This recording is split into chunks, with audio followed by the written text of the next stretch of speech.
한국과 일본의 문화와 생활적인 내용들이 다른 두 사람이 만나서 한 입을 듣고 산다고 하나가 되는 거 아니더라고요. 되게 어렵더라고요. 네? 그런데 참 부모님께서는 당신이 이 지상에 사는 황금기 시절에 전 세계를 대표해서 이들만이라도 부모님을 중삼고 하나된 형제 자매의 심정을 가지고 살았다라고 말할 수 있는 내용이 있으셔야 실제 세계를 두고 그분도 참 부모님이 되는 것이지, 당신 스스로 그렇게 선포했다고 해서 되는 것이 아니지 않습니까?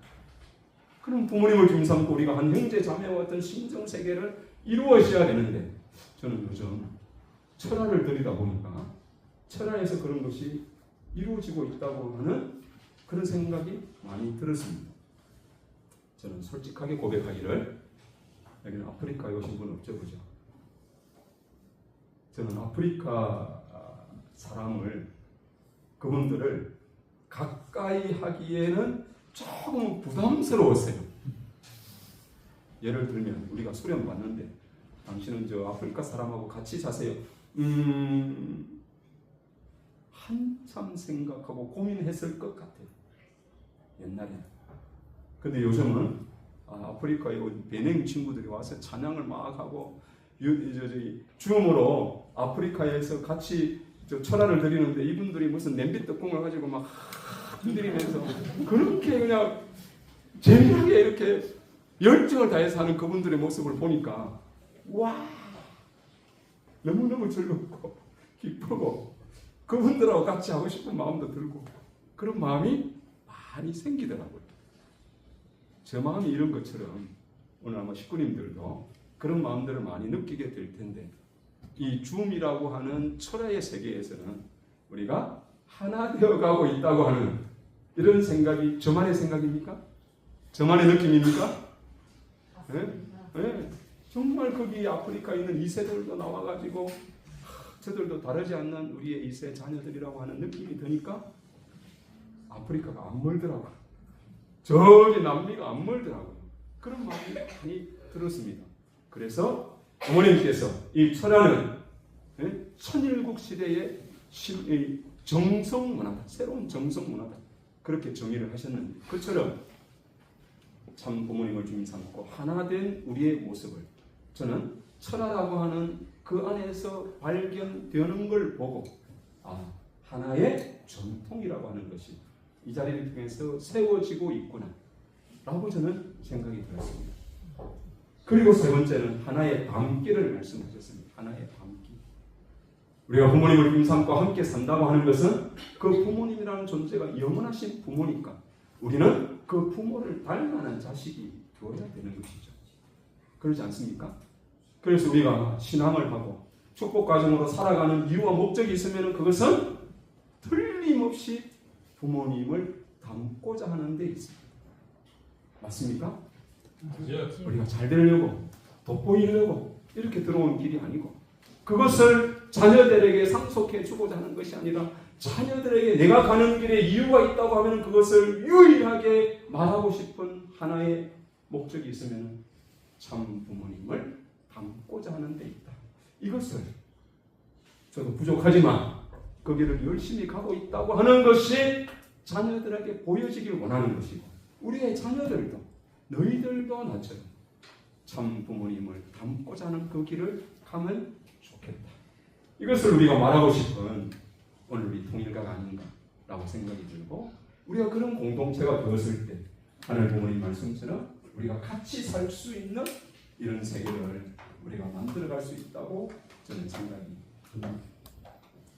이것이 첫 번째 부모님이 주신 책임이라고 생각이 들고, 두 번째 우리의 책임은 영성 수련생들을 불러 모시고 어머님께서 말씀을 오래 하셨습니다.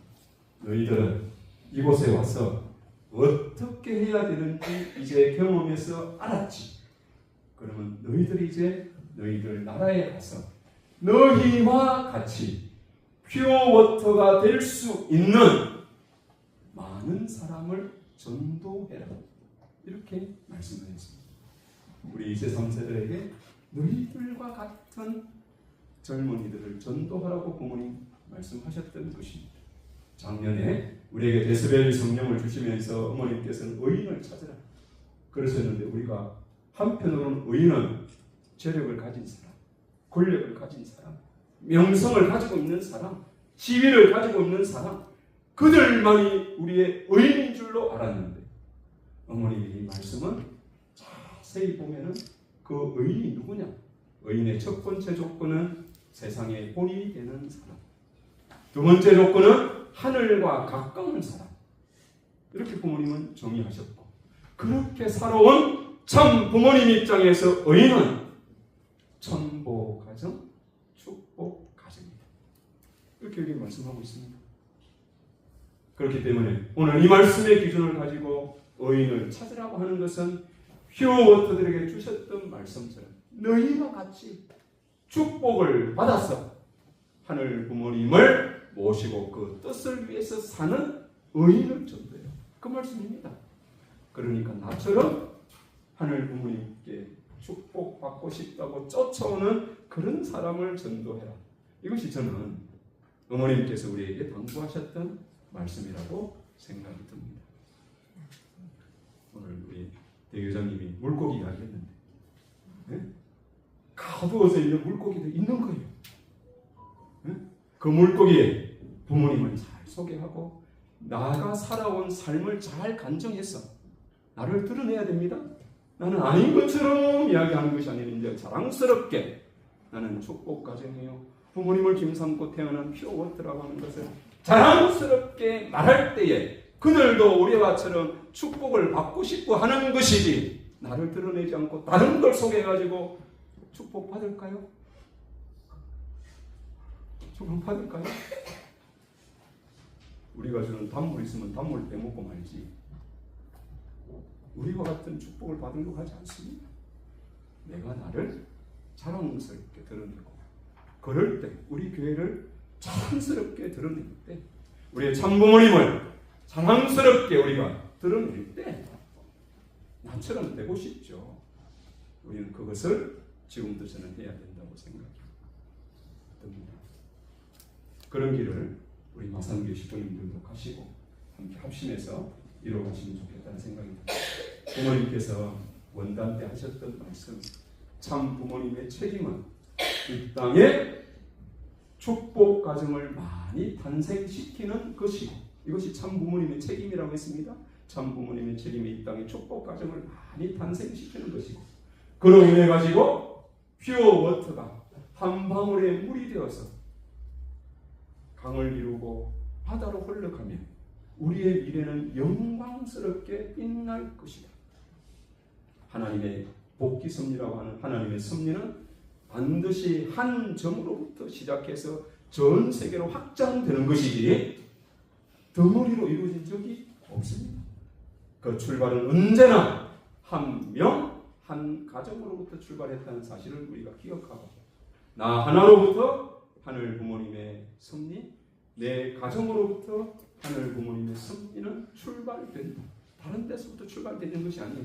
그럼 내가 하지 않으면 하늘 부모님은 한 발을 내딛지 못한다. 이런 생각을 깊이 하시면서 하나님을 모시고 출발하시는 여러분들이 좋겠습니다. 전시문의 은혜에 관한 내용입니다. 한마디로 이야기하면 최고의 선물이다 그랬습니다. 전시문 섭리는 3단계로 발전했다고 했습니다. 여기에 핵심은 섭리의 진전에 따라서 그 정도에 따라 하나님 부모님은 섭리를 하셨는데, 그러나 청평의 모든 섭리는 어느 누구가 중심이 되어서 출발한 것이 아니라 참 부모님으로 말미암아 출발되었다. 1995년 홍진님 대모님 기도실로부터 출발했지만은 그것은 홍진님 대모님 기도실, 홍진님 대모님으로부터 출발된 게 아니다. 참 부모님으로 말미암아 출발했다. 왜? 참 부모님은 1960년 성원하시고 68년 하나님의 날을 제정했는데, 하나님의 날을 제정한 것이 청평과 무슨 연관이 있느냐? 그것은 1967년에 본향을 찾아서라고 하는 말씀으로 가르쳐 주셨습니다. 우리는 고향을 가지고 있죠. 내가 태어난 자리. 그래서 그 고향만 바라보면 부모 형제가 그립고 그러지 않습니까? 그것을 그리워하지 않습니까? 그러면 하늘 부모님이 정말 이 땅을 중심하고 고향과 같은 곳이 뭐냐? 그것은 하늘 부모님이 이 땅은 나로부터 출발됐다고 하는 그 한 점이 있으면 그 점은 하늘 부모님의 본향이 된다. 본향. 그래서 그 본향은 천주적으로 모든 인간이 그 자리를 그리워하는 곳이 된다고 그러셨는데 하늘 부모님은 그 본향 땅을 잃어버렸다. 사탄에서 다 빼앗겼으니까. 그런데 그 본향 땅을 다시 찾을 수 있는 출발이 하나님의 나를 제정함으로 인해서 그것을 찾을 수 있게 되었다.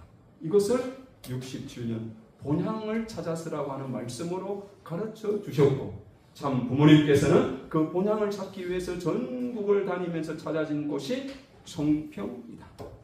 그리고 부모님께서는 거기에 71년 원성전을 지어 놓으시고 그것을 짓기 전에도 텐트를 치고 그 주변을 다 탐색하시고 낚시를 하시고 그렇게 정성을 들였습니다. 71년 원성전을 짓고 나서는 문시, 항시 그곳에서 회원식도 하시고 수많은 섭리를 할 때마다 그곳에 와서 깊은 정성을 들였습니다. 그러다가 영적인 문제를 해결하기 위해 아버님을 대신할 수 있는 홍진님, 어머님을 대신할 수 있는 대모님께서 성화하셨고 지상의 그 일을 대리할 수 있는 사람을 찾아 세움으로 인해 95년에 홍진님 대모님 기도실로 출발이 되었다. 이게 부모님 말씀입니다. 그리고 건물을 하나 짓고 2002년 4월 4일 날 그것을 정심원이라고 명명하셨지만 2003년에 어떤 말씀을 하셨느냐면 앞으로 2010년만 되면 청평이 영적인 분위기가 완전히 바뀐다. 그리고 2010년이 되어서는 이제부터는 원리의 말씀과 찬양으로 청평은 자동적으로 돌아간다. 그랬습니다. 어느 누구가 대의해서 이루어지는 역사가 아니다. 여러분이 원리의 절대적 기준을 믿고 열심히 찬양하면 청평 역사가 자동적으로 이루어지니 그때부터는 빨리 대륙 단위의 청평과 같은 수련소를 만들어라. 이게 그때 하셨던 부모님의 지시입니다. 그런데 이제 우리가 번음선비가 돌아가고 있는 이런 입장인 것이죠. 그리고 나서 2020년 10월 11일 정심원을 천심원으로 명명해 주셨는데 이것도 그냥 이름 바꾼 것이 아닙니다.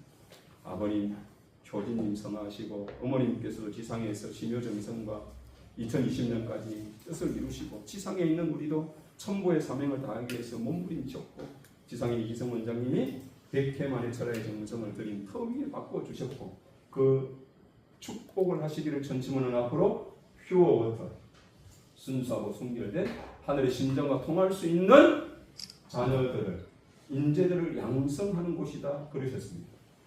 그렇기 때문에 여러분 천심원을 통해서 가장 많은 변화가 일어나는 사람들이 누구예요?